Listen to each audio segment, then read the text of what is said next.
একদিন একটা ছেলে তার বাবাকে নিয়ে একটা দামি রেস্টুরেন্টে যায়।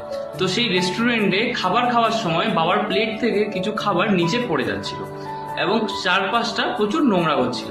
তো এইটা দেখে ওই রেস্টুরেন্টের যে লোকগুলো ছিল তারা তাদের দিকে তাকিয়েছিল এবং তাদের খুব খারাপ লাগছিল যে মানুষটা প্রচুর খাবার নষ্ট করছে। এবং ছেলে এই জিনিসটাকে দেখে চুপচাপ ওখানে বসেছিল এবং যে নোংরাগুলো করছিল বাবা সেই নোংরাগুলোকে পরিষ্কার করছিল। এবং খাওয়া দাওয়া করতে করতে যখন খাওয়া দাওয়াটা শেষ হয়ে যায় তখন ছেলে বাবাকে নিয়ে ওয়াশরুমে যায় এবং পরিষ্কার করে নিয়ে পেমেন্টটা কমপ্লিট করে রেস্টুরেন্ট থেকে বাইরে চলে যেতে থাকে। তো এইটাকে দেখে ওখানে আরো একজন বয়স্ক মানুষ বলেছিল যে ওই ছেলেটাকে বলে, তুমি এখানে বড় একটা জিনিস ছেড়ে যাচ্ছ। তো ছেলেটা বলে, আমি তো কিছু ছেড়ে যাচ্ছি না, আমি তো সবকিছুই নিয়ে নিয়েছি।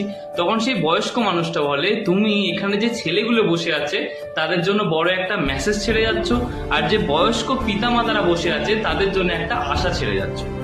কারণ বয়স্ক যে মানুষগুলো আছে তারা এই জিনিসটাই ভাবছে বয়সকালে হয়তো তাদের ছেলে মেয়েরাও এই জিনিসটা করবে।